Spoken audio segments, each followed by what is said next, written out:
Invitación. Eh, es un placer para mí compartir este espacio contigo y con toda la gente que te sigue, puesto que además soy consciente de toda la labor que haces y qué mejor que tú, ¿no? Para recibir a personas como nosotros, porque somos colegas y trabajamos en el mismo mundo de herencia y con las mismas ganas y con la misma ilusión, que aparte de que se sea académico, se sea profesor, todos tenemos algo en común y es ese interés, ¿no? Creciente y por aprender y porque seguir conociendo las necesidades de este tipo de perfiles de estudiantes. Bueno, pues como has comentado tú, esta charla intento que sea un poco académica, porque al fin y al cabo los datos siguen siendo datos, pero me gustaría centrarme sobre todo en la situación del español como lengua de herencia en Bélgica, en las clases mixtas, y teniendo en cuenta no solamente los estudios más recientes, sino también desde el punto de vista didáctico en la enseñanza. Voy a hacer un recorrido, como podéis ver acá a continuación en los objetivos de hoy. Repasaremos un poquito los conceptos clave que entendemos por lengua herencia, que son este tipo de hablantes, para aquellas personas que no estén tan familiarizadas con este concepto o este tipo de aprendientes. Muy brevemente repasaré la situación de la migración española y también hispanohablante en general en Europa, en Bélgica concretamente. Y luego nos vamos a centrar tercer paso, ¿cuál es la figura del hablante de herencia en el aula? ¿Qué rol y qué papel desempeña el docente en esa transición en las aulas mixtas? Y bueno, os presentaré al final los nuevos proyectos que tenemos de investigación, a los que se puede ir cualquiera, porque siempre estamos dispuestos a crear más puentes y lazos para seguir trabajando en un tema que de muchas maneras nos corresponde y nos toca a todos, ¿no? En mayor o menor medida. Bueno, para aquellos que estén menos familiarizados con el tema o el término, perdón, de lengua de herencia, hay muchísimas definiciones al respecto. Sobre todo la gran tradición de investigadora se ha llevado a cabo en Estados Unidos, pero la situación que tenemos allí difiere bastante de la situación que tenemos en Europa.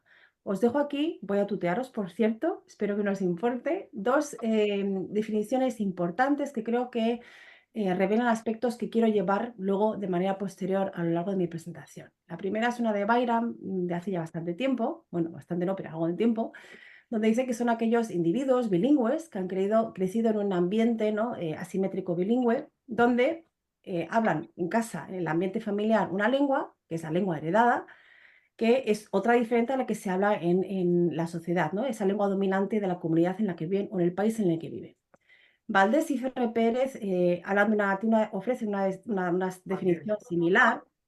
La única diferencia es que, bueno, dicen que es una lengua minoritaria, porque efectivamente es minoritaria, ya que el recinto o el espacio en el que se habla está bastante delimitado y durante la infancia es el momento en el que realmente empiezan a adquirirla, puesto que son hablantes nativos de la lengua que heredan, efectivamente, ¿no? Entonces vamos a quedar, me gustaría que os fijarais en estos conceptos: bilingüe, casa, minoría o minoritaria y la casa de nuevo, porque luego retomaremos esto a cómo esto se traduce en el aula de alguna de las maneras. ¿Qué pasa? Son descendientes de gente que migró a Europa en diferentes épocas concretamente la migración de España a Europa tuvo lugar en dos oleadas bastante más grandes. La primera fue durante la Guerra Civil. Se calcula que fueron aproximadamente unas 800 personas, más niños. Y la causa de esta migración fue principalmente los problemas económicos y diferencias políticas que se vivían en esa época tan difícil en España como fue la Guerra Civil, ¿no? Española. Una segunda oleada no es más conocida, pero quizás que se ha sentado más o ha dado lugar a una mayor creciente comunidad hispanohablante en Bélgica, ha sido la de los años 60 y 70, donde casi 1 millón de personas y también un porcentaje de inmigración clandestina muy significativa que no está registrada, tuvo lugar en esa época. Y las causas fueron un poco similares: la búsqueda de trabajo, de empleo, una mejora de vida y también, en cierto modo, la situación política, puesto que en esa época estábamos en una situación franquista en España y había bueno, diferencias políticas y la gente emigró por muchas razones, entre otras estas dos principalmente. Lo que se sabe de esta migración es que el origen de las personas que vinieron eran sobre todo del norte, de Andalucía, de Castilla y León y de Galicia, zonas sobre todo territorios mineros, muy industriales, y también de Andalucía. Con lo cual, ahora la primera generación que vino en ese momento tiene como descendientes segundas y terceras generaciones que, como veremos, mantienen ciertas características identitarias de esta primera generación de personas que vinieron, ¿no? Los destinos en esta época fueron principalmente Centro Europa: Francia, Alemania, perdón, Gran Bretaña, Holanda, Bélgica y Suiza. puesto que presentaban, eran las zonas en Europa que presentaron en ese momento un fuerte crecimiento económico y por tanto les ofrecía la posibilidad de encontrar una estabilidad laboral y tener, bueno, mejorar su nivel de vida en cierto modo, ¿no? Las condiciones en las que vivía en ese momento. Este tipo de acuerdos, ¿no? De contratos incluso laborales, pues estaban regulados de alguna manera por el Instituto Español de Migración, que establecía contactos con estos países para poder enviar a estas personas a trabajar a esos destinos. ¿Qué ocurre como con este proceso migratorio?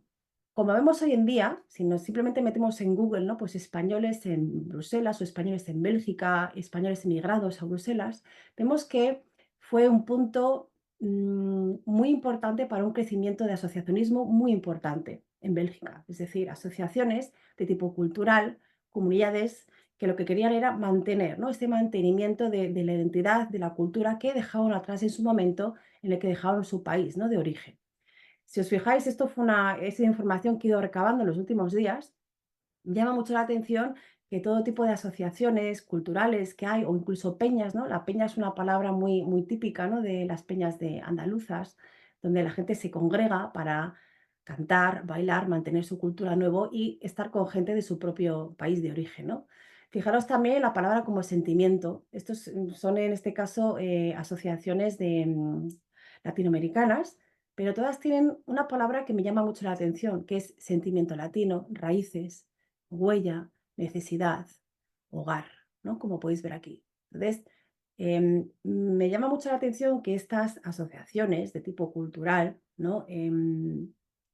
Hace muchas veces alusión a esa necesidad, ¿no? De mantener esa identidad, de echar de menos esos lazos que rompieron con su origen en esa época, ¿no? Esas primeras generaciones que vinieron. Y siempre vais a ver pinceladas de esto en Bélgica, en todos los sitios, en todas las asociaciones. De hecho, por ejemplo, yo me voy a ir en junio, también para hacer estudio de campo, pero bueno, a una espicha que hay, una espicha que es típico de la Asociación Asturiana para comer fabada, tarta de queso y gambas. No puede haber nada más asturiano que una fabada y una tarta de queso. Entonces, ¿qué pasa? Como cultura de hispanohablante que somos, ese sentimiento de unidad, de comunidad, de identidad permanece en cierto modo en la manera incluso de dirigirse, ¿no? A la gente, a esos llamamientos a que la gente venga a compartir estas tradiciones que en cierto modo te definen, ¿no? Si eres de esa zona y de ese país. Claro, hablamos de un mantenimiento de identidad, ¿no? De cultura, que estas personas que emigraron quisieron mantener cuando vinieron a Bélgica en esa época y se congregaban de esa manera. Pero claro, si hablamos también del mantenimiento, perdón, de la lengua, ¿qué ocurre con esto? Eran personas que como primera generación no hablaban francés, lógicamente, pero como sus hijos eran capaces de asistir, tenían la posibilidad de asistir a colegios, aprendían el francés directamente en clase. Y es a través de sus hijos que ellos consiguieron aprender un francés relativamente estándar, pero bastante coloquial para cómo comunicarse.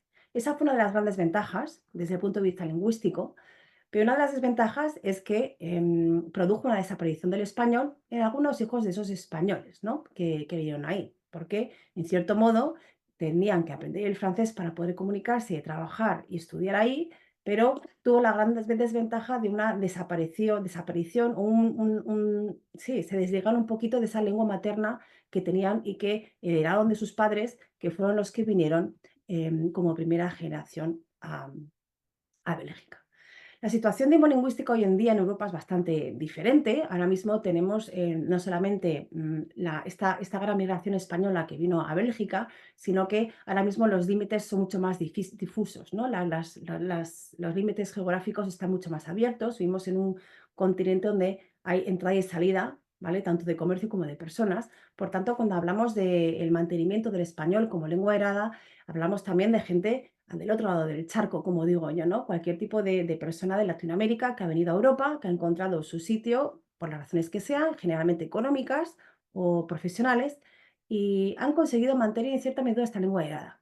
El trabajo de Lureda Lamas y sus compañeros del 2023 refleja claramente en el mapa aquí cómo se mantiene la lengua española en Europa en este tipo de perfiles bueno, de personas migradas, ¿no? De hablantes de herencia. Y dicen en su trabajo que hay dos criterios fundamentales a la hora de conseguir que el mantenimiento del español sea más o menos elevado. En primer lugar, dicen la comunicación en la familia y bueno, el ambiente, ¿no? Donde se muevan, es decir, ese asociacionismo del que hablaba hace unos minutos, la importancia que tiene crear esa comunidad y este mantenimiento de la identidad. Ese es uno de los factores. Y el segundo es la existencia, ¿no? La presencia de un soporte educativo, de un sistema o de unas instituciones educativas que respalden el aprendizaje o que reconozcan el perfil de estos aprendientes en la educación. Sobre todo, pues en este caso, en los cursos de idiomas. Este va a ser el aspecto en el que yo me voy a centrar más en esta charla, porque es bueno, el tema de investigación al que me dedico, y nos vamos a adentrar poco a poco en lo que es el aula, en el que los hablantes de herencia, o al que los hablantes de herencia tienen acceso en Bélgica sobre todo. El panorama educativo, por tanto, del español como lengua herencia es en Bélgica y en Europa todavía un concepto bastante borroso y desconocido. Si preguntamos a docentes, docentes de L, sobre todo porque son la mayoría de ellos, cuál es la diferencia entre una L1, una lengua materna, una lengua extranjera y una lengua de herencia, constatamos con los estudios que los docentes o la comunidad docente todavía no conoce muy bien qué se entiende por lengua de herencia o lengua heredada. Por tanto, ya hay un desconocimiento muy grande que lo que hace es, bueno, pues jugar en detrimento, ¿no? Del perfil de estos tipos de estudiantes. La situación que tenemos en Europa frente a la situación que tenemos o que se encuentra en Estados Unidos es que estamos ante una enseñanza en secundaria y superior universitaria concentrada básicamente con un formato de clases mixtas. Es decir, clases mixtas significa que tenemos hablantes de L, es decir, hablantes de español como lengua extranjera, junto con hablantes de herencia en clase. La diferencia en Estados Unidos es que ya tienen diferentes cursos, programas y currículos definidos específicamente para hablantes de herencia exclusivamente, puesto que además la tradición es diferente y la situación también que tenemos ahí demolingüística es un poco diferente, ¿no? Tenemos latinos que han ido para allá y han conseguido, bueno, establecer un sistema educativo que ofrece un marco de aprendizaje para este tipo de aprendientes. Por tanto, estamos ante una situación de aulas mixtas, y claro, consecuentemente tenemos un grado de heterogeneidad muy alto en cuanto al perfil de los estudiantes y a las necesidades de aprendizaje de este alumnado. No todos son iguales, no todos tienen el mismo bagaje cultural, no todos vienen del mismo sitio y esto lo que hace es generar una mayor heterogeneidad en clase, ¿no? Esto también tiene como consecuencia que el docente se va a encontrar con muchísima variación en la motivación de los hablantes de herencia en el aula. Es decir, unos van a necesitar una cosa y estarán más motivados por unas razones que otras, y esto genera, junto con la heterogeneidad, una inseguridad al profesor y sobre todo un desafío docente, como afirma Burgo, puesto que no dispone de las herramientas y no dispone de una formación específica para enfrentarse a este tipo de aprendientes en el aula. Falta además una formación específica para el profesorado. Es cierto que se están impartiendo muchos cursos, muchas formaciones, como las que entre tantas hace Marcela y ofrece para conseguir arrojar un poquito de luz a la enseñanza del aprendizaje de este tipo de estudiantes, pero en cuanto a la formación oficial, sigue siendo bastante escasa en cuanto a formaciones de másteres, en formación de profesores como lengua extranjera, etcétera. Con lo cual, queda mucho por recorrer, un camino todavía sigue siendo muy extenso. Por último, también observamos que no existen unas cifras específicas que registren datos sobre cuántos hablantes de herencia del español existen en Europa, a excepción del Ministerio de Educación y Formación Sì, Profesional, sì, sì, que sì. recoge el número de hablantes de lengua de herencia del español de los 7 a los 17 Aspetta, años, allora ieri ya no, que, no sé, ¿oigo algo? Perdón, ¿alguien sta quería hablar? ieri Vale. o l'altro giorno. Por Io non favor, sei che por guarda tanto il favor. cellulare, non me ne frega nie Ya está. Gracias, Eva. Discúlpame, ya lo No, logré no os hacer. preocupéis, no pasa nada. Entonces, el ministerio sí que recoge las cifras del número de hablantes de herencia que tenemos en España, pero entre las franjas de edad de 17 a 17 años, puesto que son ese tipo de aprendientes que siguen las clases de la SALCE, la Agrupación de Lengua y Culturas Españolas, ofertadas exclusivamente para españoles, atención, porque esto no es para todos los hispanohablantes, solamente para hijos de españoles, y registran, pues efectivamente, el número de estudiantes que existen entre esa franja exclusivamente para hijos de españoles. Por tanto, hay una cantidad de hispanohablantes ahora mismo que no sabemos cuántos hay en Europa, que se quedan un poco marginalizados. De hecho, se está llevando ahora a cabo una tesina aquí, una tesis del máster, yo masterando, que está haciendo una investigación sobre la demolingüística del uso del español en el Benelux. Y le he dicho que por favor tenga en cuenta todos estos aspectos, con lo cual esperemos que dentro de poco haya una visión un poquito más clara sobre las cifras, ¿no?, existentes ahora mismo. Bien, estos son los datos un poco generales que tenemos. Nos vamos a orientar un poquito ahora en las investigaciones y todas las iniciativas que hay para intentar comprender qué son los hablantes de herencia, cuáles son sus necesidades, sus expectativas, qué cosas tenemos que tener en cuenta a la hora de enseñar español, porque aún así que siguen siendo estudiantes, ¿no?, de cierto modo.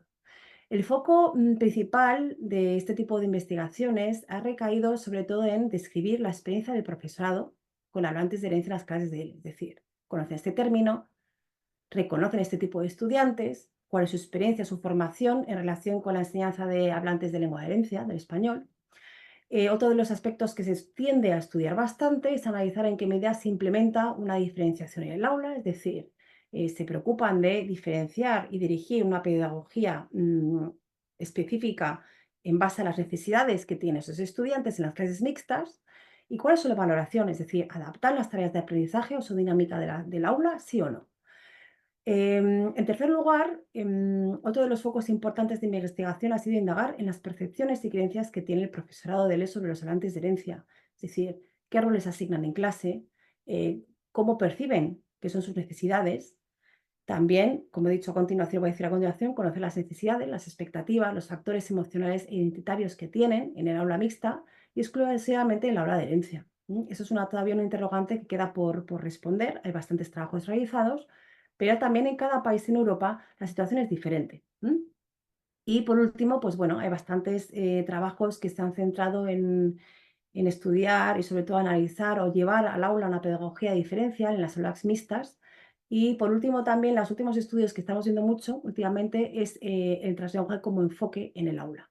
Es decir, este uso de aprendices multilingües que lo que hacen es activar las diferentes lenguas que conocen en una clase, por ejemplo, en cada clase de contexto AICLE u otra, para permitirles que ese conocimiento de lenguas facilite el aprendizaje. Por tanto, esto suele ser, a grandes rasgos, los temas más investigados los últimos años en torno a los hablantes de herencia. Voy a listar muy brevemente, para que veáis la extensión de estas investigaciones, hasta dónde está llegando todos los trabajos que se están realizando. Partimos de trabajos tanto de grado como de máster y doctorado, que se centran, yo estoy dirigiendo una tesis de máster sobre los retos a los que se tienen que enfrentar los profesores en secundaria con hablantes de herencia de español. En la enseñanza superior dijimos una tesis el año pasado, en un estudio de caso en el contexto de fines específicos, español médico. El tema de la SALCE, aquí abajo, como podéis ver, cuál es la situación, qué tipo de didáctica utilizan, cuál es el enfoque que siguen, cómo están formados los profesores, cuáles son las expectativas de los padres, de los alumnos, qué necesidades tienen, etc. La enseñanza del español como lengua de herencia en los Países Bajos también, una tesis muy importante también dirigida por la Universidad de Burgos, tesis doctorales junto con la Universidad de la Nebrija, que lo que hacen es ofrecer una perspectiva sobre la relación entre la motivación y la identidad de este tipo de hablantes de herencia en clase. Además de las tesis de máster, de grado y doctorado, hay una serie de números temáticos importantes que han salido en los últimos años, como la revista de la Nebrija, de Lingüística Aplicada, donde se creó un volumen en el 2021 ya, si no me equivoco, sobre los hablantes de español como lengua de herencia, esta revista alemana, y un monográfico que ha salido ahora de Languages, que habla sobre las últimas tendencias sobre la adquisición del español como lengua de herencia. Muchísimas publicaciones académicas y pedagógicas, muchísimas, como podéis ver. Os dejo aquí las más recientes por si a alguien le interesa tener acceso a ellas, pero hay muchísimo trabajo y sobre todo he intentado recoger algunas que reflejen el trabajo que se está llevando a cabo y esa labor en diferentes países en Europa. Muy importante también, empieza a haber foros y espacios muy importantes dedicados a la lengua de herencia. Hasta ahora, todos los foros y los espacios que se habían creado en los congresos eran como español como L1, L2 o lengua extranjera. Pero la etiqueta de lengua de herencia se quedaba relegada a último plano. Estaba en un cajón en el olvido, pero ahora empieza a coger, bueno, a tomar su sitio. Se está haciendo codazos, metafóricamente hablando, en el mundo de la investigación y de los foros, y realmente vemos que sesiones como la que se va a ofrecer en ASEL en 2024 de Edimburgo, se ha creado una mesa redonda donde expertos vendrán a hablar sobre ese tema y compartirán experiencias, visiones, intuiciones sobre este tema que es tan relevante ahora mismo.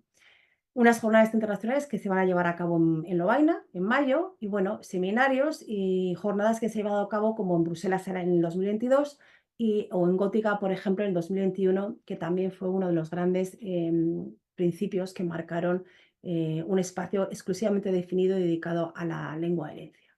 Muchísimos proyectos que empiezan a salir ahora, como el nuestro europeo, y ponencias, igual que publicaciones muchísimas también.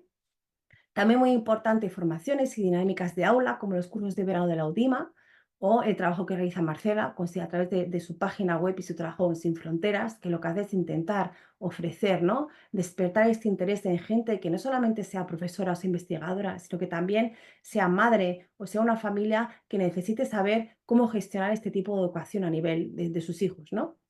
El asociacionismo, como he dicho antes, y la promoción cultural, muy importante, sobre todo en Bélgica estamos viendo que ha sido un pilar central muy importante a la hora de mantener, ¿no? esa cultura y esa identidad. Os recomiendo, si alguno está aquí en Bruselas o si no lo podéis ver, hay un par de podcasts muy interesantes, una exposición que hay sobre Partir, que es una exposición dedicada a las mujeres migrantes españolas en los años 60, que pretende, pues eso, ¿no? Dar voz a las mujeres migrantes, fomentar el diálogo intercultural, también un diálogo generacional, un espacio educativo y promover este reconocimiento de las mujeres como agentes de cambio en esa época, ¿no? Hay otro podcast que ha salido publicado en enero en El País que habla sobre la rumba como terapia del inmigrante, cuando Bélgica fue una verbena española. Un podcast muy recomendable también para saber cómo la gente vivía de alguna forma y llevaba su cultura en las entrañas de alguna manera y sobrevivía a esa migración en los años 60 en Bélgica. Tenéis todos los enlaces aquí disponibles por si a alguien le interesa escucharlos y que os recomiendo encarecidamente. Bien, vista esta mini brevísima introducción sobre la situación de Europa, vamos a adentrarnos un poquito en cuál es la situación de los hablantes de herencia en Bélgica, desde el punto de vista sobre todo educativo. Bueno, primero contaros que Bélgica es un país multilingüe. Podéis ver aquí a la derecha que las lenguas vehiculares son muchas. Es un país donde tenemos el francés, el neerlandés y alemán como las lenguas oficiales, y estas son las lenguas vehiculares del país. Por otro lado, vemos que en los sistemas educativos, dentro de las lenguas modernas, el español tiene un lugar diferente en Valonia y en Flandes. Como sabéis, en Bélgica está dividida en dos zonas importantes, una es francófona, que es Valonia, y la otra es flamenca. Este estudio de lenguas modernas es diferente, difiere en ambas regiones. El español es la cuarta lengua más estudiada en la educación secundaria, tras el inglés, y el estudio es mucho más superior en la comunidad francesa si lo comparamos con la flamenca. Es decir, en muchas escuelas vemos ya que la educación secundaria se oferta español en el segundo grado ya y en el tercero en Valonia, mientras que solamente se oferta en algunas escuelas del sistema educativo en secundaria en Flandes en el tercer ciclo. Lo que está claro es que en primaria no es una lengua que se oferte de ninguna de las maneras, no tiene su espacio definido. Sí que en algunas zonas funciona o se ofrece, se imparte como lengua extraescolar en la zona francófona de Valonia. La situación actual que tenemos de los hablantes de herencia es que funcionan en clases mixtas, como he dicho antes, es decir, convergen estudiantes de español como lengua extranjera y hablantes de herencia, tanto en secundaria como en la educación superior. Lo que vemos lógicamente es que este porcentaje de hablantes de herencia es muy reducido. Suele ser aproximadamente un 5% de los estudiantes que tenemos en clase. De nuevo, esa heterogeneidad es extremadamente fuerte, la ausencia de un marco educativo. Nuestros estudiantes del máster constatan una vez más que el marco europeo de referencia de lenguas no da soporte a este tipo de estudiantes y, en cierto modo, son aprendices que están en el limbo didácticamente hablando. Hay una ausencia de programas específicos de herencia frente a Estados Unidos, como ya he dicho, y también una ausencia en la formación específica oficial del profesorado. Aparte de talleres, cursos y congresos, tenemos un perfil muy poco dirigido desde el punto de vista didáctico.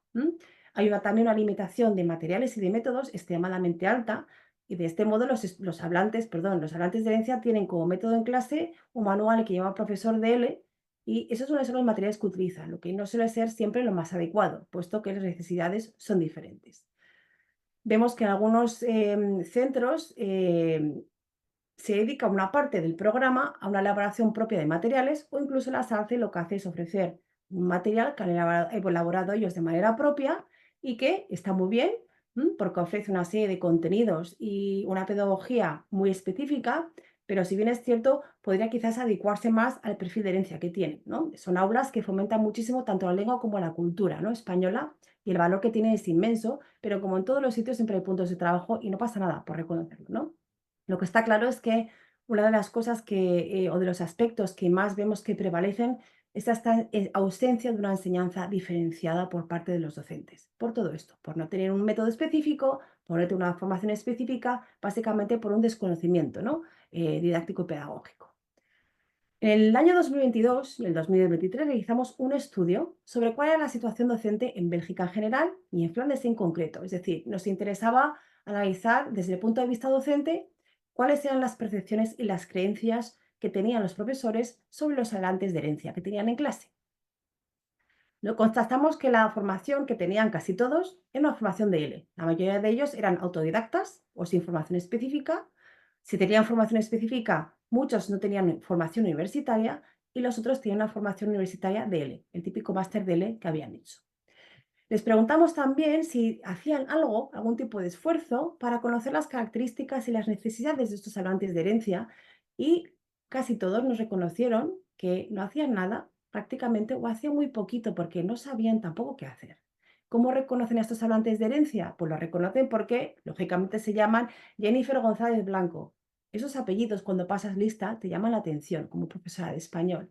Y quizás se empiezan a interesar un poquito más por ellos, pero no hasta el punto que diferencian y establecen una línea paralela de un programa que les puede ayudar a ellos a fomentar un aprendizaje dirigido perfectamente a ese perfil. Constatamos también en nuestros estudios lo que lleva diciendo la literatura hasta hoy, es decir, que los hablantes de herencia tienen una mayor competencia cultural, una mayor competencia en lo que es la pronunciación y la entonación y el léxico, pero que como puntos, no quiero decir negativos, quizás puntos de trabajo menos fuertes, hablaríamos de lo que es la gramática y la ortografía, que como sabemos ya por las investigaciones realizadas hasta ahora, son los dos puntos más difíciles para los hablantes de herencia en el aula de L. Pero claro, si estamos en una aula mixta, tenemos hablantes de herencia y hablantes de L. Justamente los hablantes de L tienen otros puntos más fuertes y aquí es donde entra el conflicto un poco, ¿no? Es una paradoja educativa, ¿no?, ante la que nos encontramos. Les preguntamos también, pues no, nos interesaba saber si diferenciaban en el aula o no la manera de dar clase y nos dijeron que básicamente no diferenciaban mucho, quizás lo que más diferenciaban era la metodología un poquito que intentaban aplicarla, pero básicamente ni en cuanto a objetivos, ni actividades, ni evaluación, ni el tratamiento del error, percibimos una gran diferenciación en clase por parte de la comunidad docente. ¿Qué pasa? Hasta ahora vemos que los profesores, la situación es bastante, no quiero decir desoladora, pero en cierto modo sí que lo es, porque hablamos de desconocimiento, falta de información, falta de recursos y todas estas respuestas que hemos obtenido de los estudios es justamente porque no saben qué hacer con ellos, ¿vale? No están preparados para enfrentarse a este tipo de perfiles. Cuando nos movemos al otro lado, ¿no?, de todo lo que se supone dar clase, las actividades de enseñanza y aprendizaje, tenemos un profesor y tenemos un estudiante, ¿no? ¿Cuál es la figura de los hablantes de herencia en las clases mixtas? Bueno, si os recordáis al principio tomé esas dos definiciones de Valdés y de Bayram, que hablaba de personas que son bilingües, que hablan una lengua minoritaria en casa, principalmente. Esa es la realidad del hablante de herencia, un poco en a nutshell, ¿no?, de una forma un poquito reducida. ¿Qué pasa? Cuando esos estudiantes llegan a clase, el docente se crea unas expectativas específicas y en muchos casos erróneas. Es decir, ¿vale? Esto es un estudiante del que se espera una competencia lingüística alta, como un nativo, y que tenga una identidad y un bagaje cultural diverso, pero un conocimiento de la cultura de la que proviene. Esas son las expectativas docentes. Pero lo que pasa luego en el aula es algo completamente diferente. Es decir, nos damos cuenta de que hay una cierta deficiencia cuando hablamos de competencias lingüísticas, es decir, no son igualmente fuertes en la competencia de la expresión oral como quizás en el conocimiento de la gramática o en la expresión escrita. Entonces, ahí se produce un desequilibrio que el docente nos espera, puesto que espera que sean nativos y su competencia lingüística sea alta. Se les considera, por tanto, expertos. Esta consideración de experto o esta etiqueta lo que hace es generar una especie de presión al estudiante que a veces, en muchos casos, le genera un poquito de ansiedad, porque dice, bueno, ¿cómo que soy aquí un experto? Él también es consciente de sus puntos de trabajo. Entonces, inseguridad, en muchos casos se produce también una estigmatización puesto que son estudiantes que llevan otra variante diferente al español peninsular. Sobre todo en países como Italia, en un congreso en el que estuvimos hace unos años, Marcela y yo, no sé si te acordarás, nos hablaba una compañera de que, bueno, pues ¿Cómo que no? ¿Cómo no acordarnos? los profesores se quejaban porque, claro, había estudiantes que hablaban variantes que no era la que se enseñaba y que la profesora decía, no, no, perdona, es que tienes que decirlo así. Entonces, ¿qué pasa? Estudiantes a los que el profesor no está preparado para aceptar esa identidad que lleva con él, esa variante, lo que se produce es una estigmatización que hace que el estudiante rechace su propia lengua heredada. Y esto es una cosa que tenemos por todos los medios que evitar. En muchos casos, observamos en Bélgica que este estudiante de herencia que viene con un nivel relativamente alto de español nos molesta en clase porque es diferente, no encaja muy bien en la idea que tenemos de dar clase, en nuestros objetivos, en nuestra metodología y no sabemos qué hacer con él. Ah, es que encima ahora tengo que crear una serie de ejercicios especiales para él, atender a sus necesidades y en muchos casos a este tipo de estudiantes lo que hacemos es darle más trabajo, lo que tampoco es una manera acertada de trabajar con ellos, no porque sea un experto, toma ejercicios más difíciles, has terminado antes, toma otro ejercicio mayores. Es una de las cosas que también como docentes tenemos que evitar. Entonces se genera a grandes rasgos y en conclusión una frustración desde la parte del docente como del punto de vista del aprendiente. ¿Mm? Y es aquí donde hablamos, en cierto modo, de una paradoja educativa, ¿no? Puesto que, como dicen Lehmann y Serafini, se crea una expectativa, que es la misma que se creaba en Estados Unidos con latinos, donde los propios latinos hablan un español natural, pero se les considera deficientes con respecto al estándar monoglósico, ¿no? Que hablan los nativos. Entonces, los profesores y la comunidad docente se quedan, en cierto modo, sorprendidas de esas expectativas que no se corresponden en el aula. Se les acusa frecuentemente de ser estudiantes que escogen la asignatura de español como lengua extranjera para obtener un sobresaliente fácil, puesto que se supone que tiene una gran competencia lingüística, pero luego nos encontramos con que no es así. Es decir, son estudiantes o aprendientes que tienen un perfil de español que es, por un lado, lo suficientemente bueno, pero por otro, no es realmente tan bueno como se esperaba. Y ahí se genera esta paradoja educativa y crea un gran conflicto al docente a la hora de tenerlos en clase, de enfrentarse y de considerar sus necesidades en clase. ¿Mm? Cuando hablamos de los papeles que asume el estudiante de herencia en el aula mixta con estudiantes de L, las investigaciones nos demuestran en los últimos años que suele ser un estudiante que generalmente adopta un papel de mediador, puesto lo que hace es introducir un valor de identidad propio, añadido sobre la cultura, incluso sobre la variación, ¿no? O la variante del español que habla. Promueve también alternativas léxicas, no solamente cuando hablamos de léxico en clase lo trabajamos de una manera activa, también este tipo de estudiantes lo que hace es colaborar y a proveer alternativas si, por ejemplo, tiene una variante diferente a la que se enseña en el aula. Actúa generalmente como un informante cultural. En clases en las que yo he tenido estudiantes de hablante de herencia, lo que hacemos es invitarla a que comparta con sus compañeros pues, la cultura que conoce, cuál es la que ha habido en casa, tradiciones, etcétera. Entonces, tiene un papel realmente muy relevante a la hora de actuar como informante con respecto a sus compañeros. Señala también adecuación pragmática en muchos casos, una de las competencias que sobre todo se suelen quedar muy relegadas en un segundo plano en el aula, la competencia pragmática, suele ser un traductor también, asume el cargo de ayudante del profesor en muchos casos y lo más importante para mí personalmente es que es un modelo de lengua real. Es decir, es una persona, un estudiante que no solamente va a traer este tipo de papeles o los va a asumir en el aula, sino que también nos va a ayudar a, en cierto modo, traer sí, en mi opinión, sería traer como una versión actual de cuál es el uso real de la lengua, en este caso, con respecto a la de la lengua extranjera que se está aprendiendo en clase. Se potencian así, además, diferentes dinámicas de trabajo en las clases mixtas con hablantes de lengua de herencia y hablantes de lengua extranjera. Lo que hemos visto, sobre todo, es que la gente y los docentes que son conscientes de esta mezcla, de estas clases mixtas, intentan fomentar grupos de trabajo donde los hablantes de herencia puedan apoyar a los estudiantes de L y compartan experiencias con ellos, ayudándoles a comprender mejor tanto el idioma como la cultura del aula en la que se han sumergido. Otra de las dinámicas es el intercambio cultural, como hemos dicho. Los hablantes de herencia pueden compartir aspectos de su cultura, tradiciones y costumbres que no se llevan a clase por parte del profesor, desconocidas en muchos casos, puesto que el mundo hispanohablante es enorme y no podemos conocer todas las culturas y todas las normas pragmáticas que existen. Yo, por lo menos, como española, no conozco todo el léxico ni todas las costumbres y tradiciones que alberga el mundo hispanohablante, que es una de las grandes riquezas, ¿no?, que tenemos, pero a la vez es un poco una moneda, ¿no?, de doble cara, porque no podemos conocerlo todo. Entonces, los estudiantes de ELE lo que hacen es aprender acerca de nuevas culturas, del español, y el profesor pues adapta, ¿no?, también las actividades y los materiales de la enseñanza de ELE para satisfacer las necesidades individuales de los hablantes de herencia. Es decir, además de los grupos de trabajo e intercambio cultural, se intenta producir una diferenciación instruccional por parte del profesor, de manera que confluyan los dos tipos de perfiles de aprendientes y se enriquezcan mutuamente, ¿no? También, del mismo modo, vemos que se intentan introducir tareas auténticas en el aula, de modo que los estudiantes utilicen las habilidades lingüísticas que tienen en contextos prácticos y relevantes para todos, tanto para los hablantes de herencia como para los hablantes de L. Estos 4 tipos de dinámicas suelen ser las más frecuentes y las que vemos que están empezando a surgir de manera más frecuente en clase, lo que por un lado, bueno, vemos que intenta romper con esta tradición que ha habido hasta ahora del desconocimiento, y los profesores sobre todo intentan renovarse, ¿no? Porque como profesores que somos, o nos renovamos o morimos en el intento. Por tanto, esta es una gran noticia positiva, en mi opinión.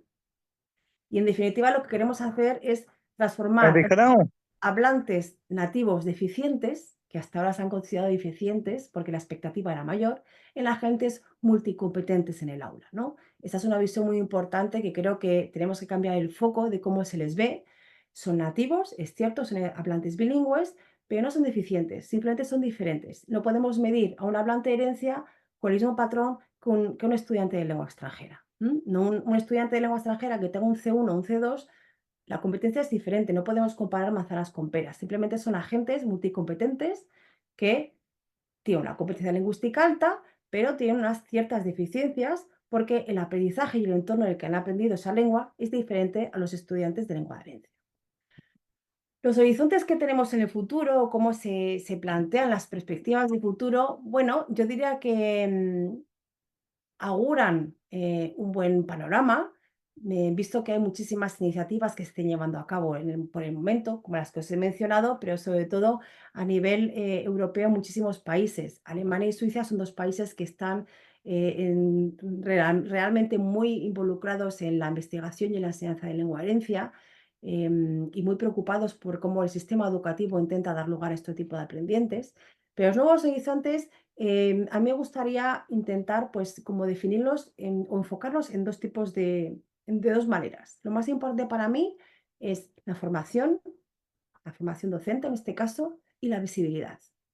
Es decir, si vemos todavía que el concepto de herencia todavía sigue siendo dudoso, que apenas hay formación en la enseñanza de hablantes de herencia, es decir, los profesores no se sienten preparados para enfrentarse a ellos, a este tipo de aprendientes, la realidad en Europa todavía sigue siendo una incógnita. Tenemos que intentar visibilizar todos los países europeos y ver qué es lo que ocurre, cómo el sistema educativo intenta dar cabida a estos estudiantes y a estas familias y ofrecerles una serie sí, de patrones educativos que realmente cumplan con las necesidades que tienen. De nuevo, atender y priorizar las necesidades y ser conscientes de que las necesidades y las características son distintas a las de los estudiantes de lengua extranjera.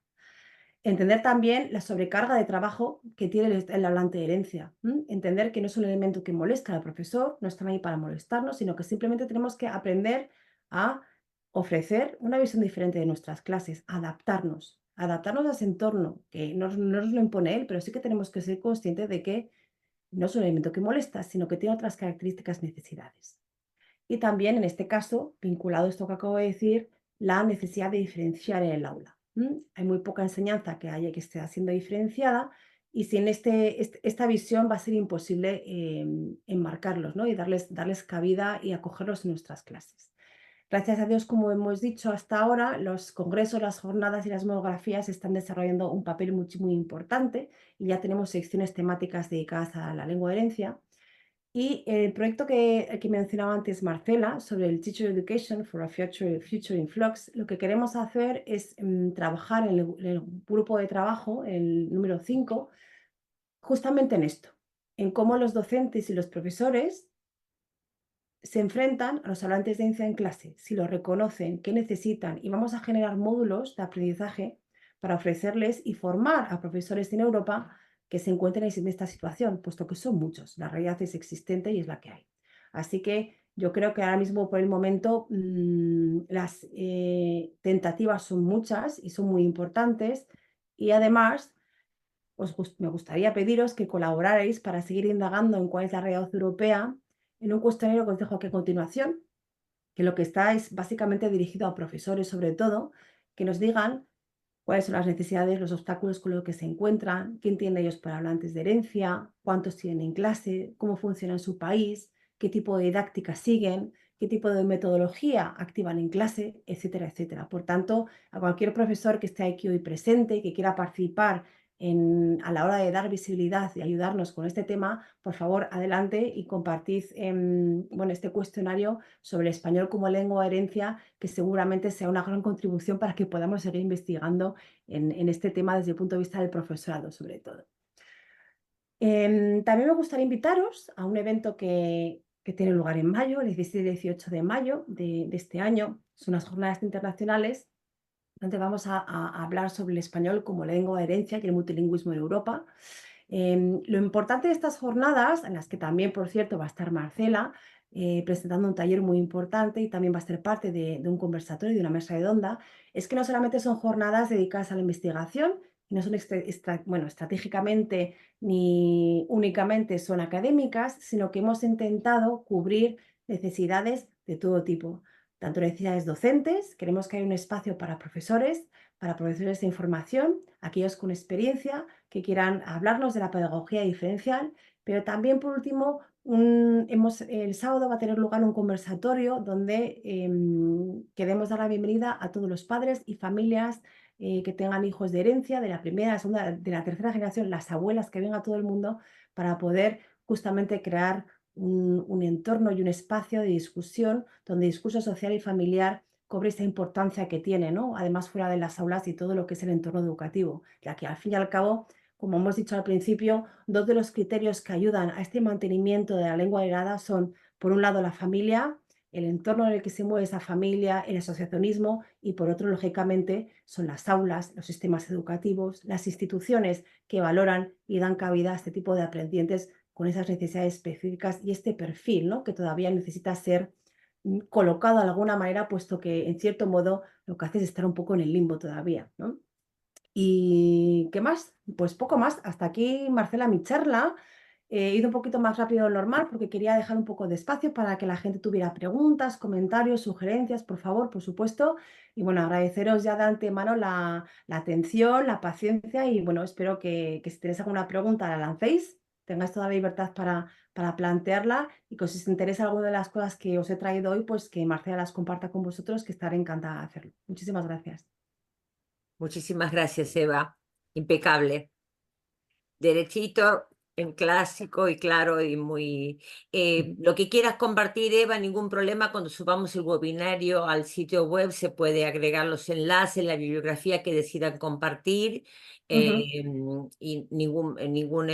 con ninguna limitación queda para descargar lo que se pueda Ujú. y demás. Por Tenemos supuesto, por unas supuesto. manos levantadas, pero antes de dar paso a las preguntas, Eva, me gustaría que resolvamos algo importante Dime.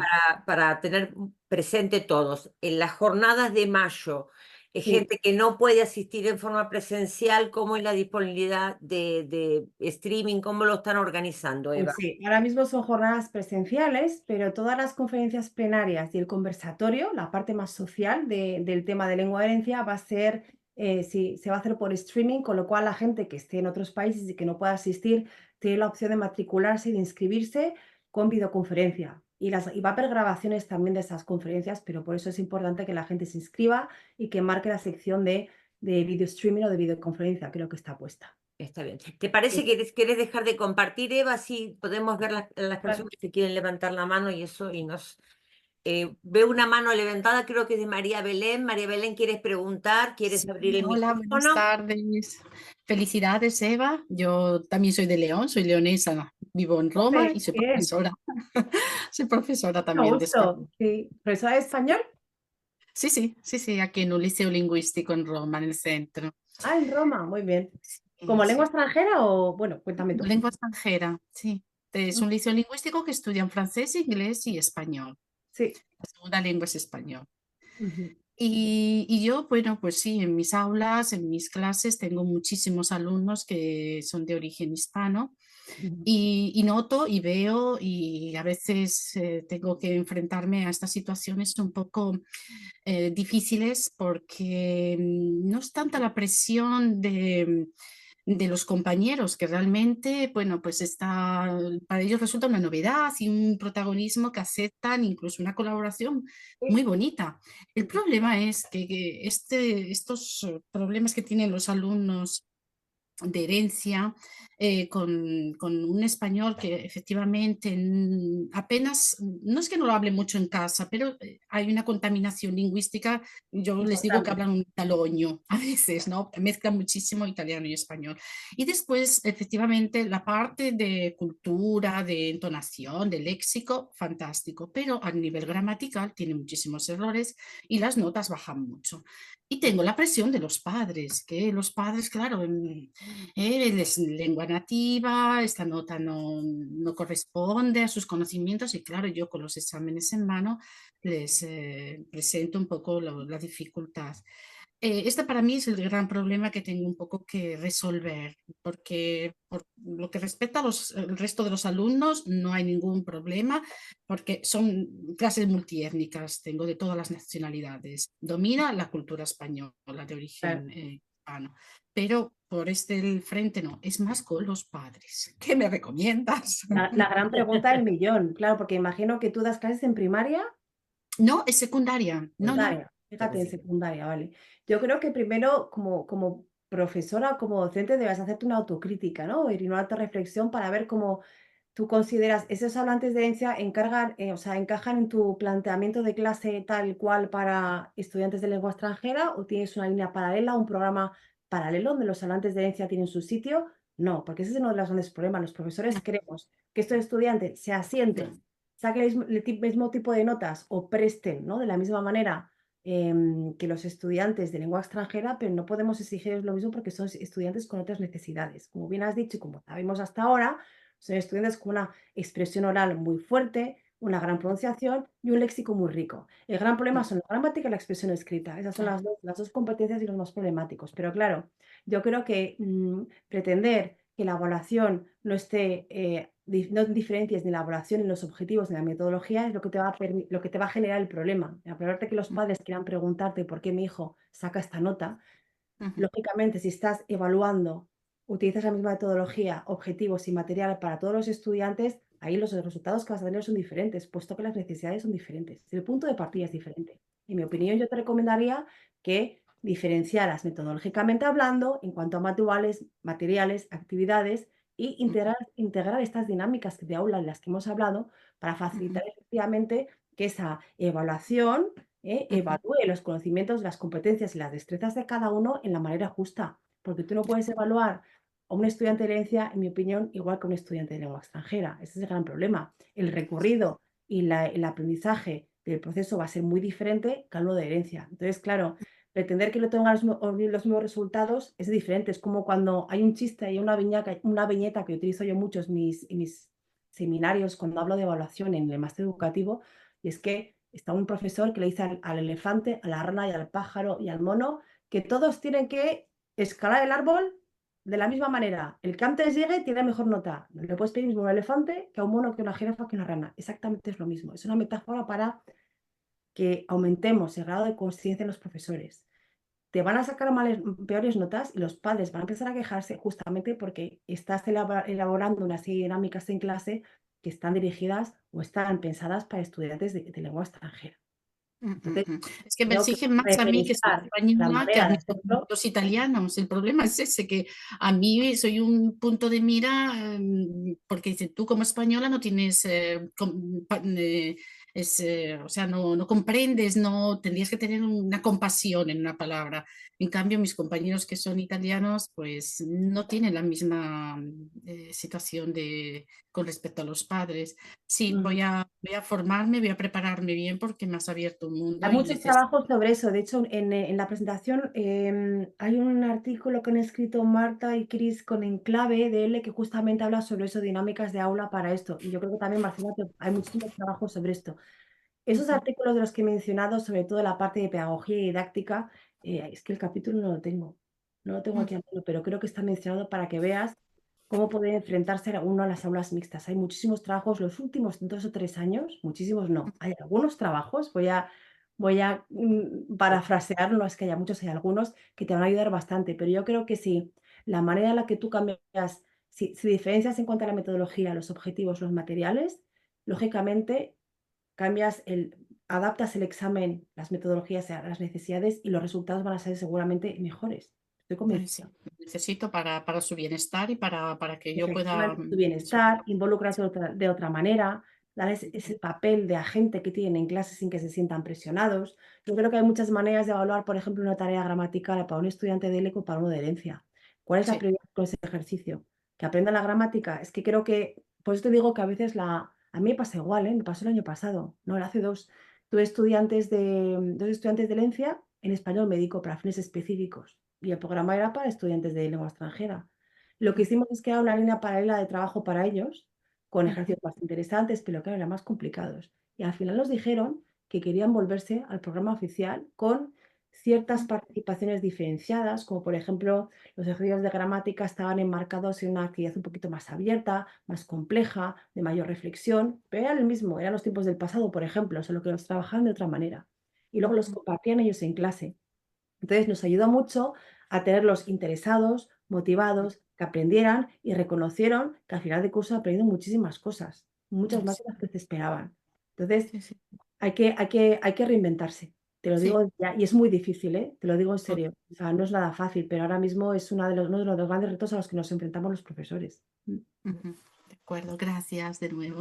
Sí, Eva, si me permitís, algo que claro, no sé adelante. todavía, algo que no se vio todavía, pero precisamente este año fue, al principio de año, creo, Archiletras sacó un monográfico especial de español en Europa y también, y Sí, hay un señor. par de artículos, te recomiendo, bueno, por ejemplo, Bonimi o Bonomi, ¿no? Bonomi, sí, Bueno, sí, o sea, es una persona que trabaja muy bien con el tema de lengua de herencia en Italia, sobre todo con el conflicto con los padres. Ella se enfoca mucho en el área de sociolingüística. Te recomiendo, María Belén, que leas un par de artículos. Yo lo puedo, está en las publicaciones que tengo yo en el sitio web mío.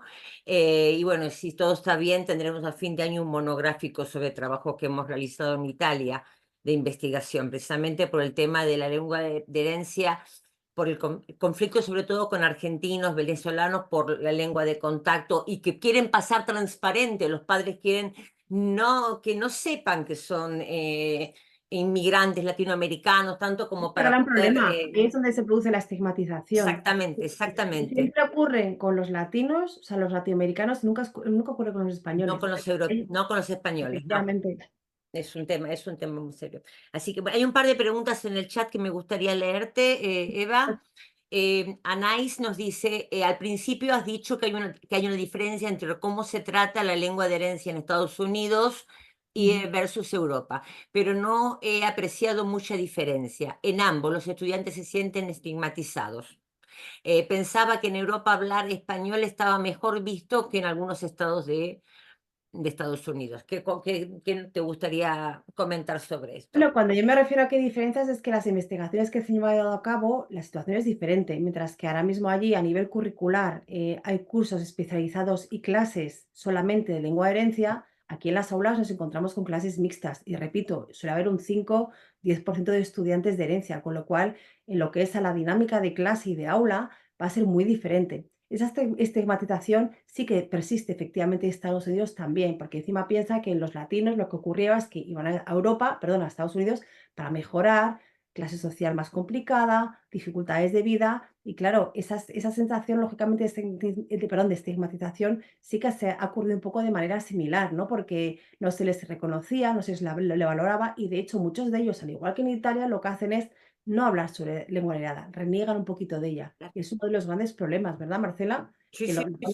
Tim sí, sí. Potowski y toda la gente que trabaja allí lo han visto, ¿no? Que se produce ese problema, ese rechazo, que es lo que justamente se tiene que evitar. La gran diferencia a la que yo me refiero es que en Estados Unidos, en cuanto a la formación de cursos y de currículum y de planes de estudios, hay un asentamiento, hay unas bases mucho más fuertes, puesto que ya tienen cursos de herencia específicos para hablantes de herencia. Aquí no los tenemos, es imposible. No sé. Y además hay una realidad que el paisaje lingüístico muchas veces es mucho más rico en Estados Unidos, hay mucha más presencia de español en la calle por sí, en una tienda, en muchos Señor, lugares de en trabajo. Florida, Es sí, en como Miami lo ves. O sea, el español es una el lengua más. prestigio. Aunque el prestigio de la lengua, el prestigio del repertorio lingüístico, de dónde viene ese inmigrante también es un tema muy candente en esto. Hay otra pregunta. ¿Es posible? Eva, ¿vas a compartir algo de la presentación? Queráis, todo.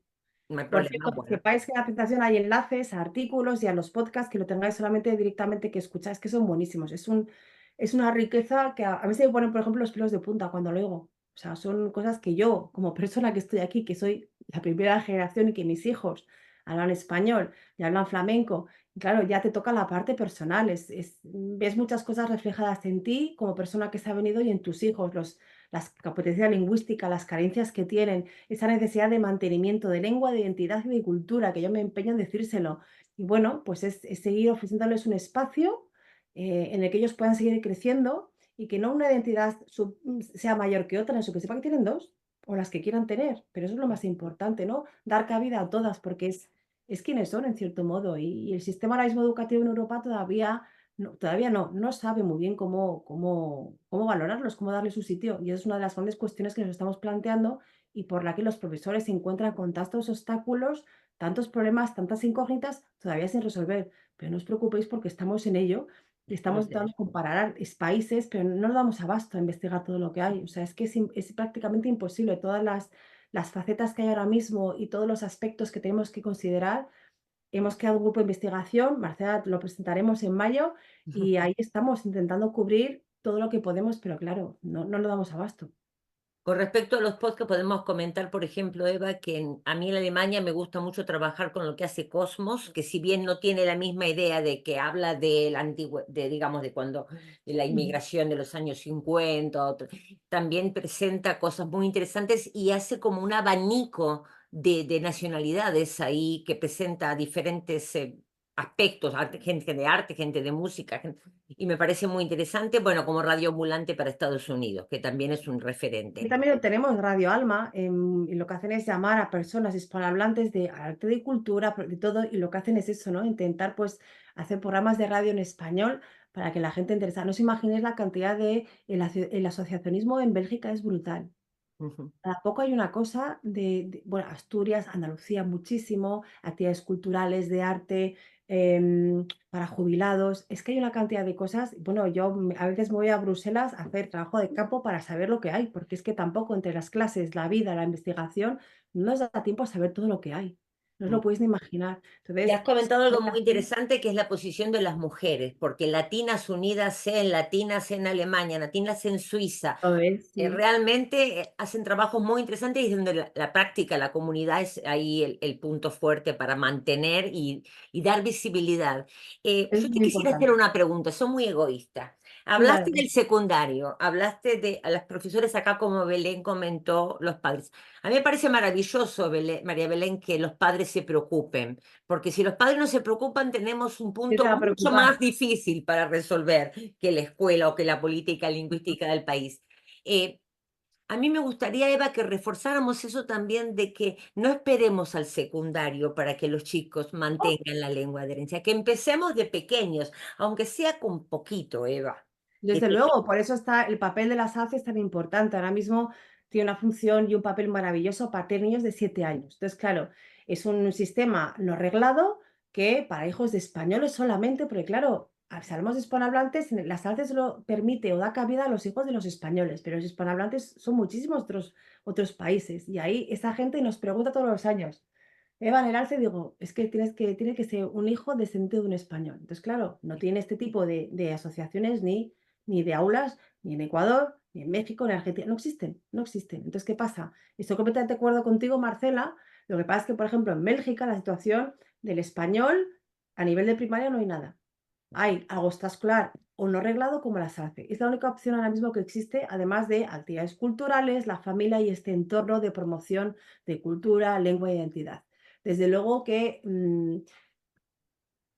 luego también es muy importante ver si los dos padres son españoles, si es la madre, si es el padre, porque eso también luego tiene diferencias a la hora de hablar del mantenimiento de la lengua. No es lo mismo cuando la madre es la que es la hispanohablante, es el padre. Yo tengo una teoría y estoy con un estudio, a ver si lo consigo demostrar, que creo que cuando la madre es la que es nativa de lengua española, el mantenimiento de la lengua es mayor.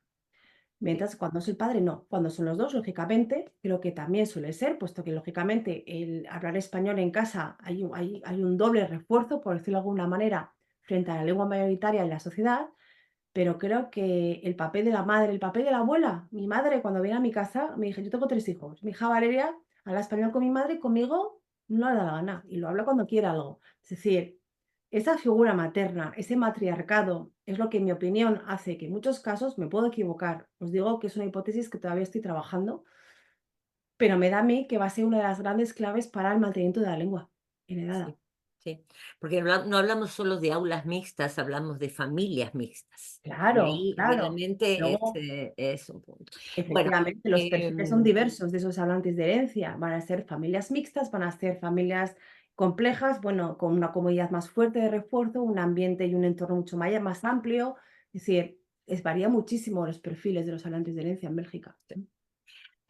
ok, acá nos dicen, yo soy profesora de lengua de herencia y siempre veo padres que buscan apoyo en escuelas y a veces muchos no quieren invertir en clases privadas de niños. Es un tema, sí. Claro, luego también depende de como padre qué es lo que quieras que tu hija aprenda. ¿Quieres que aprenda a escribir? Porque claro, hablar, me imagino que hablará, a veces a uno le costará más, pero la posibilidad de la SAD en Europa es un gran recurso, en mi opinión, pero también, por ejemplo, sé que en Reino Unido hay escuelitas pequeñitas, no regladas, que funcionan de manera privada y ofrecen la posibilidad de formar a niños y, bueno, darles acceso a la lengua que hablan en casa, en la lengua del hogar. Es un estudio que, por cierto, se va a presentar también en mayo y tengo muchísima curiosidad por ver lo que está pasando. Son como un spin-off de nosotros y están haciendo investigación en Reino Unido fuera de la SALCE. Algo que, por ejemplo, en Bélgica creo que no es tan frecuente. ¿Ves alguna vez alguna profesora que da clases en línea a niños para reforzar su español? Pero no es tan frecuente. Aquí las SALCE, por ejemplo, en Bélgica son un marco de referencia para lo que es el mantenimiento de la lengua y de la cultura fuera de las horas escolares. Sí. En Italia tampoco, solamente el Instituto Cervantes organiza alguna actividad de cuentacuentos o Sí, pero para niños. esporádicas, de venga, exposición a la Sí. Día del cómic, que sí, pero también lo hace muchas veces en combinación, en colaboración con las consejerías, que es las que Exacto. se Sí, encargan mucho sí, de la sí. difusión, ¿no? De la parte didáctica. Pero en Alemania sí, en Alemania hay escuelitas, como estás diciendo, incluso asociaciones que se También encargan hay. de nuclear padres en Alemania. En De hecho, Suiza también, ¿eh? Suiza y en Alemania, Suiza en mi también, opinión, en son Suiza dos también. países que son una referencia muy En importante. Francia también, porque he trabajado incluso con profesoras en asesoramiento y demás, sí, en Francia también, en Alemania en muchos lugares, muchas zonas, bueno, algunas están instaladas hasta el siempre. Miguel, con respecto a la pregunta, te la hago, Eva, pero creo que la podemos compartir. ¿En qué Claro. países de Europa hay más hablantes de español como lengua de herencia? Creo que el referente de demolingüística que están haciendo con las distintos, Francisco Moreno, ¿no? Francisco Fernández Moreno Francisco y Moreno con Álvaro Mella, me parece, y Lureda sí. Lamas también son los que en Alemania están haciendo un estudio. Ahora mismo y no sé cuántos hay, no sé. Y os remito otra vez al monográfico que hizo Archiletras, el último, que lo pueden acceder online y tienen bastante referencia con lo que pasa en el mapa oculto del español El en mapa oculto, Europa, porque claro, ese es uno de los grandes problemas. En mi presentación he citado el trabajo de Lureda y Lamas del 2023, donde aparece este mapa de Europa sobre el sí, mantenimiento de la lengua, de los hablantes de lengua de herencia. Hay muchos datos, pero el gran problema es que hay muchos hablantes de herencia que no quiere decir que sean clandestinos, pero que no están registrados. Entonces, siguen siendo cifras un poco fantasmas, relativas, con ciertas tendencias, pero hay muchísimos hispanohablantes que no están registrados o no aparecen de manera oficial. Entonces, es complicado, esa complicado, medición es es muy muy compleja, complicado, muy muy complicado. compleja. porque que los padres quieren o no quieren dar visibilidad. Bueno, Eva, sé que tienes que viajar, que tienes muchos compromisos este fin de semana, así que te liberamos. Nos has dado 1 hora y 10 minutos más todavía. ¿Alguna pregunta específica, muy puntual, que le quieran hacer a Eva antes que la dejemos volver a su otra rutina? En Holanda, sí, Eva va a estar en Holanda mañana, mañana y pasado está, Eva, en Sí, Utrecht. mañana voy a hablar de otra cosa en Holanda, otro de mis grandes pasiones Bueno, en la pero te pueden pasar a interculturalidad. saludar, darte un abracito si andan por Sí, ahí, que me pasen a saludar. Mañana estoy en un congreso del español. que es pero este. no de lengua de herencia. No es de herencia, es de es de interculturalidad, pragmática, que es otro de los temas que Sí, también me sí, interesa. está bien. Bueno, muchísimas gracias, Eva, ¿eh? Gracias a vosotros, es un placer. La pena es que estos espacios sean siempre tan reducidos y de tan poco tiempo, ¿no? A ofrecer un panorama tan amplio y tan complejo. Lo que está claro es que si cada uno intenta, pues eso, yo creo que la autocrítica, el aprendizaje, el renovarse y el seguir aprendiendo es una de las claves más importantes para ofrecer a estos aprendientes, pues bueno, un recorrido importante, ¿no? Educativo para que puedan seguir creciendo y mantengan, ¿no? Esa cultura y esa lengua.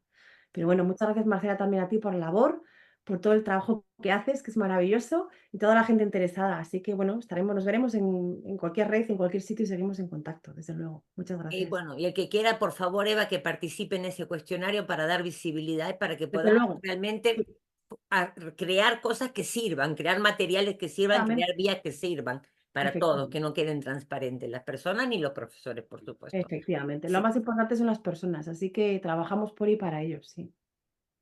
Bueno, yo los niños, pero los niños, yo De empiezo todo. por niños. Padres, niños, colegas, todo el mundo que esté interesado, yo encantada de la vida. Muchísimas gracias, Eva. Muchísimas gracias a todas y a todos los que estuvieron aquí presentes. Y en Gracias. unos días van a tener el webinario a disposición con los materiales que Eva nos pueda facilitar. Los esperamos el 17 y 18 de mayo si pueden Desde también. luego. Luego. Hasta luego. Hasta luego, un abrazo. Hasta Chao. luego.